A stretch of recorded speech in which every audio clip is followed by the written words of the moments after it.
ओम गौरी शंकराय नमः। गणेश विनायक जी की कहानी। एक अंधी बुढ़िया थी। उसका एक लड़का और लड़के की बहू थी। वो बहुत गरीब था। वह अंधी बुढ़िया नित्य प्रति गणेश जी की पूजा किया करती थी। गणेश जी साक्षात आकर कहते थे कि बुढ़िया माई तू जो मांगे सो मांग ले। बुढ़िया कहती मुझे मांगना नहीं आता, सो कैसे और क्या मांगू। तब गणेश जी बोले कि अपने बेटे बहू से पूछकर मांग ले। तब बुढ़िया ने अपने पुत्र और बहू से पूछा तो बेटा बोला कि धन मांग ले, बहू ने कहा कि नाती मांग ले। तब बुढ़िया ने सोचा तेरी थोड़ी सी जिंदगी है, क्यों मांगे धन और नाती, तू तो केवल अपने नेत्र मांग ले, जिससे तेरी शेष जिंदगी सुख से व्यतीत हो जाए। उस बुढ़िया ने बेटे और बहू तथा पड़ोसियों की बात सुनकर घर में जाकर सोचा जिससे बेटा बहू और मेरा सबका ही भला हो वह भी मांग लूं और अपने मतलब की चीज भी मांग लूं।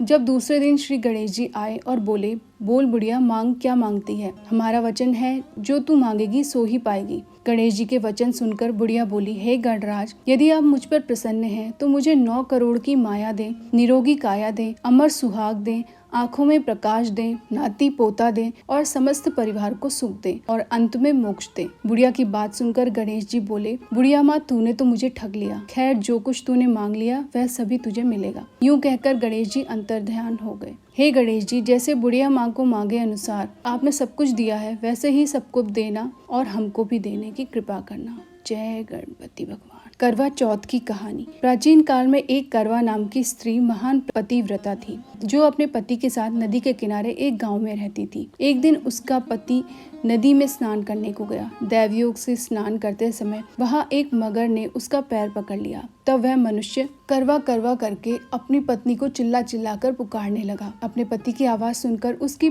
पतिव्रता स्त्री करवा भागी चली आई और उस पतिव्रता ने आते ही मगर को कच्चे सूत के धागे से बांध दिया। मगर को बांधकर वह अपने पतिव्रत धर्म के बल से यमलोक में पहुंचकर यमराज से बोली हे भगवान, मेरे पति को मगर ने पकड़ लिया है, इस अपराध में आप अपने बल से मगर को नरक में डाल दो। करवा बोली यदि आप ऐसा नहीं करोगे तो आपको श्राप देकर नष्ट कर दूंगी। करवा की यह बात सुनकर यमराज भयभीत हो गया। अंततः उस पतिव्रता के साथ जाकर उस मगर को यमलोक को पठा दिया और उसके पति को दीर्घायु होने का आशीर्वाद दिया। उसी दिन से ये करवा चौथ मनाई जाती है और व्रत रखा जाता है। हे करवा माता, जैसे तुमने अपने पति की रक्षा की ऐसे ही सबके पतियों की रक्षा करना।